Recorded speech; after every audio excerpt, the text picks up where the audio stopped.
Okay, how are you? Very well, thank you so much. As introduced, name Lufefe Nomjana, also known as the Spinach King. So, yeah, I'm the spinach freak, or you'll call me Popeye or Spinach. Before anything, I would like to play a video that introduces me in a short space of time. It's like about 2-3 minutes, and then I'll carry on talking.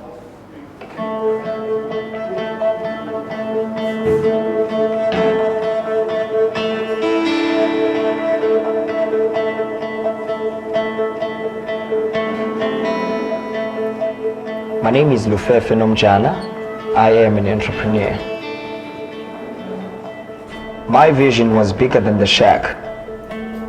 I'm a founder of a company called Espanica Innovations. Espinaca simply means spinach in Spanish.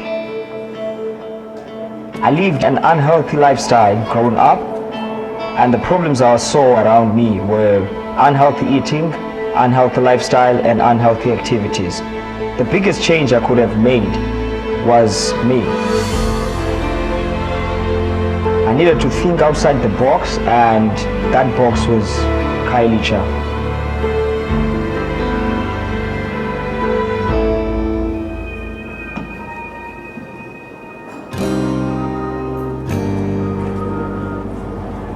There is a crisis in Kailicha. There's a lack of food manufacturers within the township. Many people are very busy. They don't have time to prepare themselves vegetables. People are eating a lot of fast foods. For me, it was more of like wanting to come up with something that I can incorporate in daily consumed products. I volunteered in a community garden. That's where I grew the passion of spinach, because it was so miraculous. You see this amazing leaf, that is herbaceous, that is more medicinal, that was easy to harvest, and that was easy to grow as well.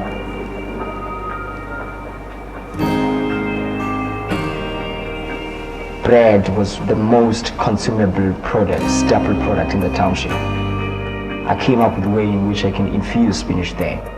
Take out what's not good and put in what's good. It started with only 40 rands, a neighbor's oven, intellectual capital, waking up in the morning every day, persisting. I started selling 4 breads. The demand was growing on a regular basis. I was pitching to many people. Everyone was amazed. It was a miraculous idea of the spinach bread, and everyone was like, wow, but no one was trusting enough that the business can be viable if they can invest in it. I went to a local retail store where I approached the director that I needed spare capacity of their bakery. I was not charged any rent, no overheads, and I had a shelf there. All of those profits that I was getting from that, I was saving. I had about 40,000 rands in about 1 year, 6 months. It was enough for me to look for other options of funding.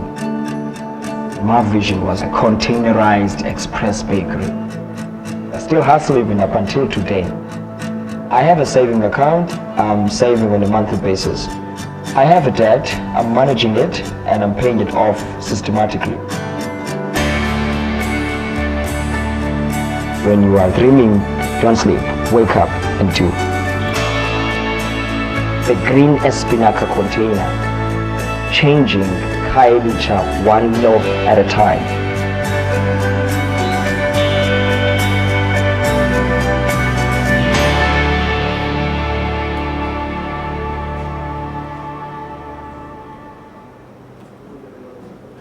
Thank you.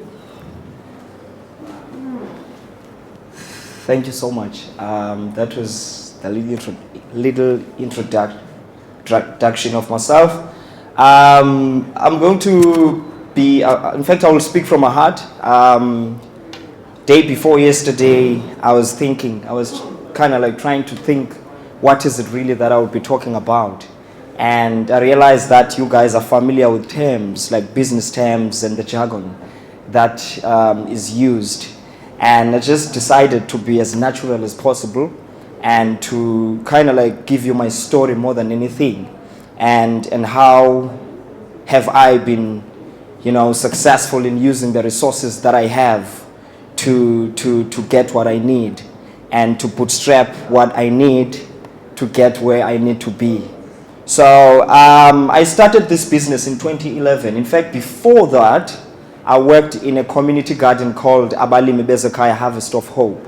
It was then that I decided to incorporate spinach in daily consumed products. However, before that, there was a question at the back of my head, as to what can you do and what is it that you have to do for your community and for other people.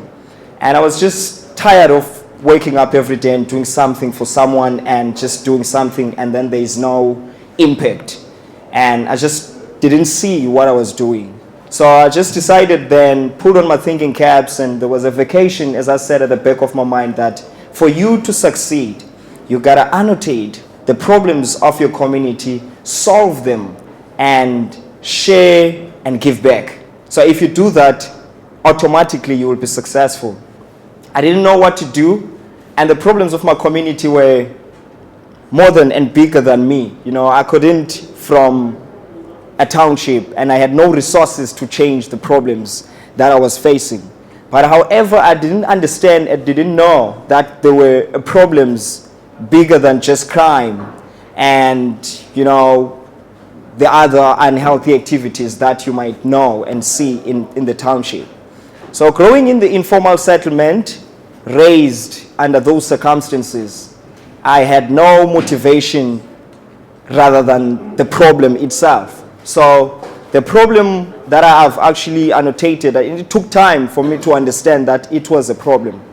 It was a problem of unhealthy eating, the problem of unhealthy lifestyle, which then leads to these unhealthy activities. So for me, it was like, okay, if then people are living a healthy lifestyle, then it means that the activities that they're partaking on or the things that they are doing will be healthier as well. So the reason why we're facing all these problems in my community that today we see on TV or we hear on radio is the fact that there is unhealthy lifestyle movement which has to be substituted by a healthy lifestyle movement. So that's what I've discovered when I was trying to understand what was happening in my community, and it just came. That's why I'm saying it is like sort of a vocational voice that came to my head, and I had to answer that. Then what I decided to do, as this kept on persisting in my head, that, okay, listen, what you need to do, you need to go out there and find the problem, not the solution, the problem. So once you understand the problem, then a problem is what you need. It can also be your business idea.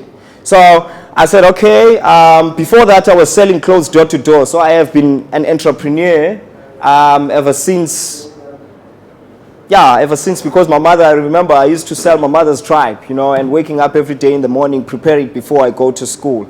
So, and also I used to sell my mother's, my aunt's clothes after school, door to door. So that system of selling door to door has taught me streetwise life on how to manage a business, I would say.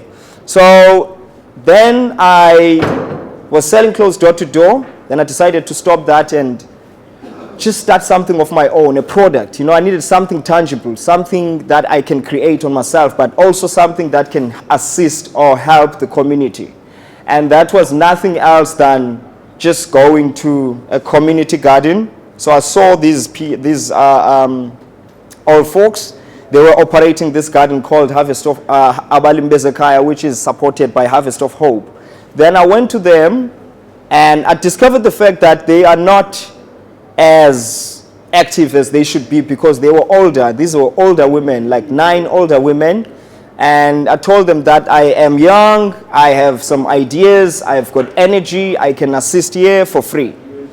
And they said, okay, that's what we're looking for. And like young people, they don't want to, like especially from a township, they're not actually looking at doing a voluntary job, especially agricultural. So I said, okay, let me then do it. And then I spent about 4 months in that community garden. And I have changed the garden from a social garden to now a commercial garden in a smaller scale. because whatever that I was doing there, yes, I learned on how to irrigate, plant, and, doing all these, jobs and also making the compost. Those are things that I was doing in the garden. But I discovered and noticed that whatever that they harvesting here, it's for themselves and for the people that are coming to buy. There is not enough sales movement, or there's not enough the sales aspect of this garden. So I said, okay, what I will do, I will take all the harvest and sell it door to door. And then with the money that we're making there, I'm going to bring it back to the garden to grow the garden, and then we'll take it from there. And I did it up until, like, even today, if you can go to that garden, there are still like people and young people that are selling vegetables in the township for that garden, because of how I have, committed myself and sacrificed and used the resources and the intellectual capital that I had, that, to share and change the garden in the community. But however, the main focus today is I was thinking about the topic, how to leverage the resources you have and start something from nothing. Starting something from nothing and leveraging the resources you have. So that is the main thing that, brings me here and stand in front of you, and how I made it. It's around my story. Also, I think there are people who have done it in the township. There are also people who have done it, not only in the township, but all over the world. So my talk will dwell on that, and I won't be long. So from this garden, I then spent about 4 months, and then after 4 months, I knew that I've changed the garden. Now I needed to do something. I didn't know what was it, but when I was on the garden, what actually enticed me, what changed my perception, as that agriculture, food is what we need, and we'll never go wrong if we cultivate, and even the culture we have comes from the food. I learned a lot from that garden. I mean, it can be a whole day if I can tell you the learnings and all, the findings I've got from the garden. But one other interesting thing that I got from the garden, it was the spinach idea. So for me, every time when I was entering the garden, something miraculous for me was spinach. It was so miraculous in a way that I couldn't just look at it and live it. It was my favorite vegetable. Every time when I come into the garden, spinach was something that I would love to touch, to irrigate first, and to make sure that I take care of it more than anything else. How and why? It was mainly because of the fact that it's so miraculous. I mean, like in 2-3 weeks, you plant today, and in 2-3 weeks, you've got something to eat. You pluck out something in 3 weeks. So for me, that is miraculous. And also, I said, okay, I'm now falling in love with spinach. So how about researching more about the spinach? And I researched about it after 4 months, and discovered that spinach is so amazing. I just went online because I had no laptop, nothing. I was there's a library, public library. Went to the library, and then I Googled the benefits of spinach, because I wanted to do something with it, but I didn't know what was it. Spinach benefits, and according to the United States Department of Agriculture, spinach is rated number 2 in the world, mainly because of the fact that it contains almost 13 phytochemicals, which are there to boost your health and to also prevent you from cardiovascular illnesses and chronic diseases. So I was like, okay, chronic diseases, cardiovascular illnesses, so this is somehow a medicine. So how about maybe, go to a hospital and understand what makes people ill, because I didn't know what goes into, what is chronic disease, what is cardiovascular illness means. So I went to the community hospital called Michael Mapongwana Hospital. It's not far from where I live. And then I told them there that I wanted to come and learn on what makes people ill, because I understand that people are ill here, but I don't know why. So I need to know what is chronic disease, and I want to deal with those people who are chronic. So I went there, and I was just assisting the dietitian and trying to promote vegetables on my side as well when I have time. And I discovered the fact that the enemy that we're facing, when I was just looking at these people, about like 100 people to 200 people every day coming, and they knew, it's like new faces, they coming new faces. I'm only talking about Kailicha, not, you know, the other part of the world, just Kailicha on its own. 100 people every day to 200 people, new faces, and they have different appointments. All of them, they are chronic. So that for me gave me, you know, a sense that either we eat to die or we eat to live. You know, we have an enemy, and this is the biggest enemy, and that's food, you know. So basically I said, okay, what we eat is very important, because these people are ill because of food, and they were eating because they wanted to live, but now they're dying, you know. So I said, okay, fine. What can I do? So I was working with the dietitian, making sure that every day I give them their diet plan, trying to understand what are they going through, and also, you know, I did that for a month, and then after a month I knew exactly what I was going to do. I said, okay, spinach is a medicine, you know. Let me then incorporate it in daily consume products that these people are eating. Not only them, but the rest of the community and other people may maybe benefit from this thing that I will do, but I didn't know what was it.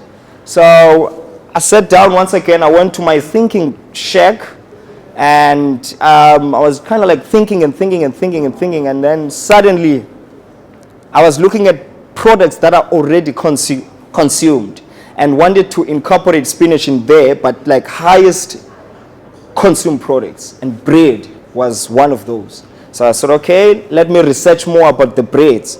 And I discovered that the breads that we're eating, all my researches, I was just doing them online, just trying to understand like the bread itself, ordinary white bread, ordinary brown bread, you know, the flour that's used there, the sodium or the salt that is there, sugars and stuff like that. So I was just doing that research, you know, and I had all the time because I was just doing nothing rather than just focusing on this business and this idea. And then from there, I discovered the fact that, okay, let me then take out what's not relevant and put in what's relevant, you know. If bread doesn't have spinach, let me incorporate spinach there.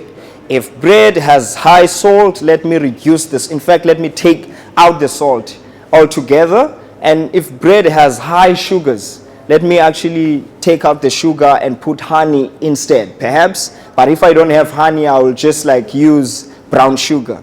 So my experiments were around that, and I went to a platform again, like online, because I just loved internet, you know, because it was just giving me everything I needed at that time. That was the only resource. So going back to the leveraging the resources you have and just not looking around for something you do not have. I think internet is one of the best things, you know, one of the discoveries that are assisting us to proceed with the ideas that we have.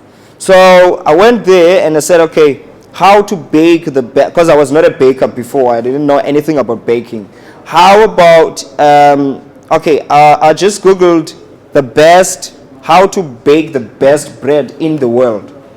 And then, boom, breaducation.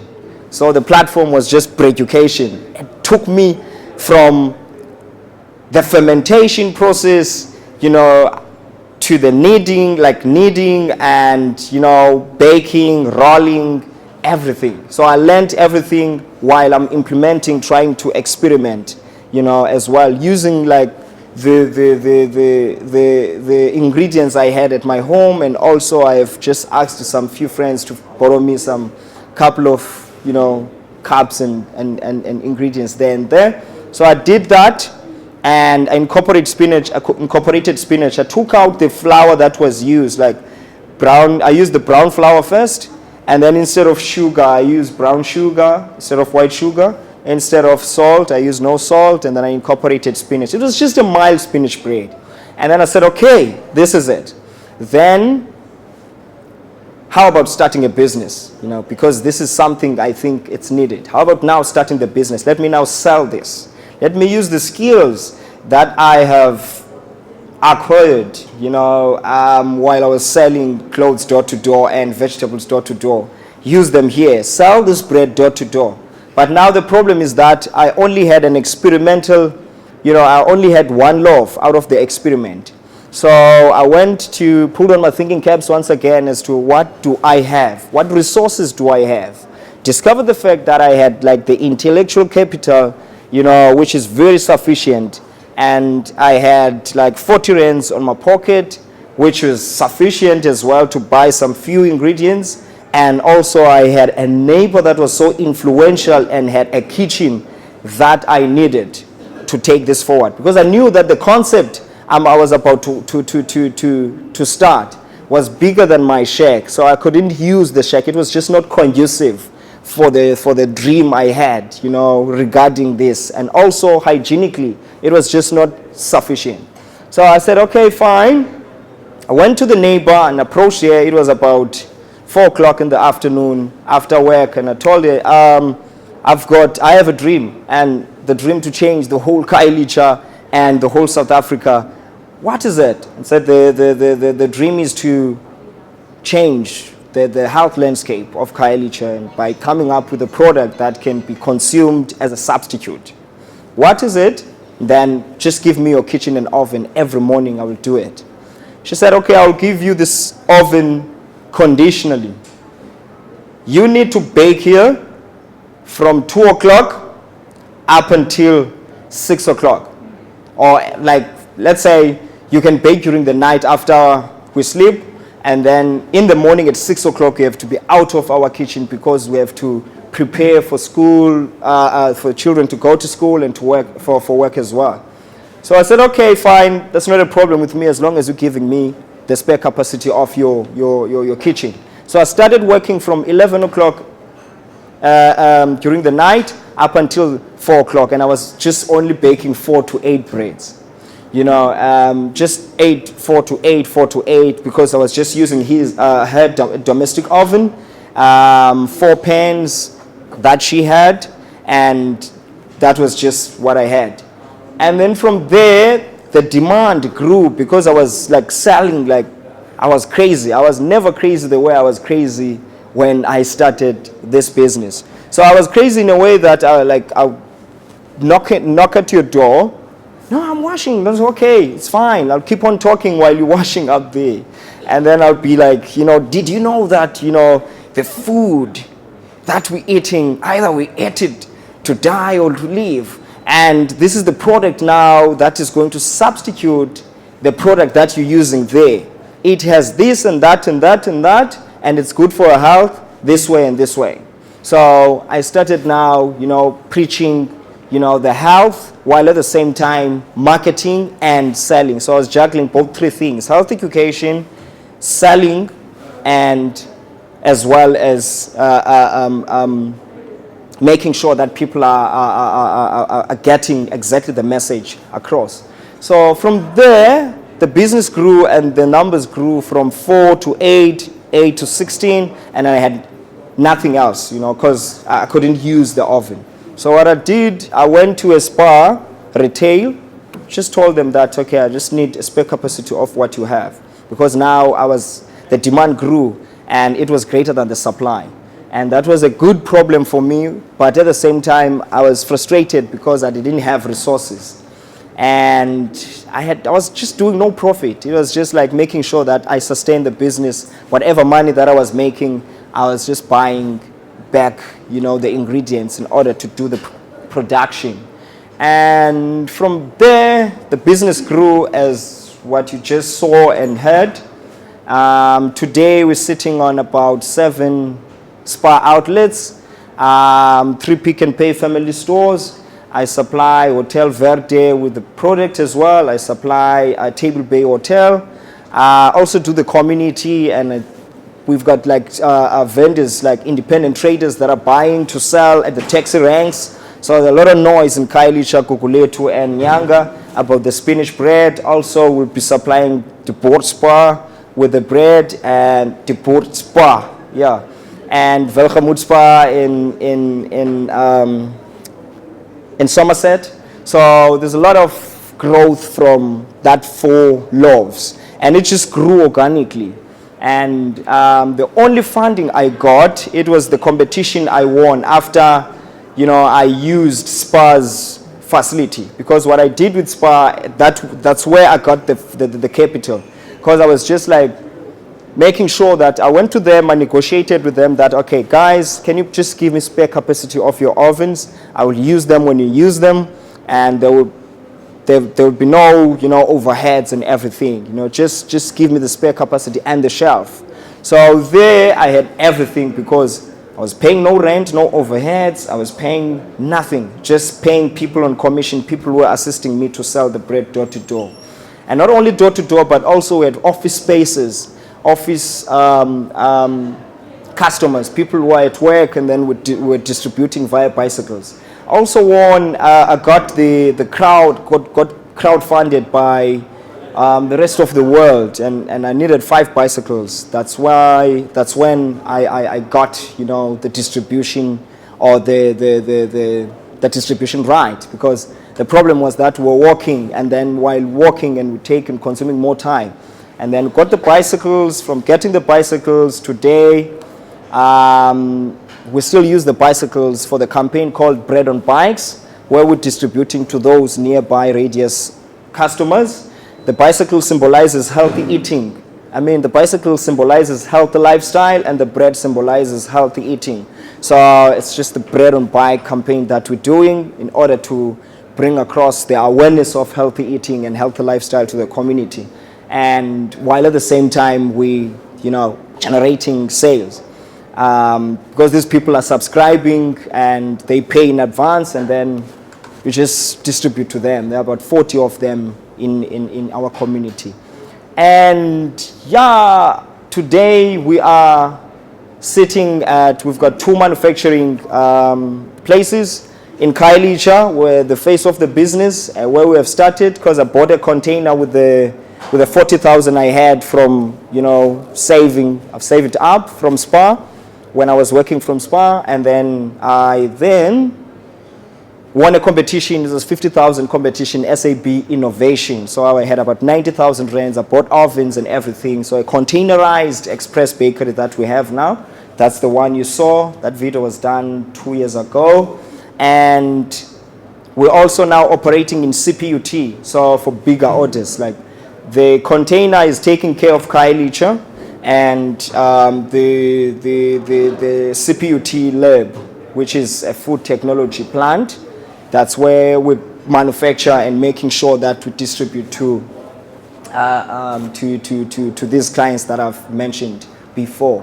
And yeah, that's the story indeed. Because I would like to interact, I'll just like stop right there and ask for questions, queries, comments, anything. Then thank you.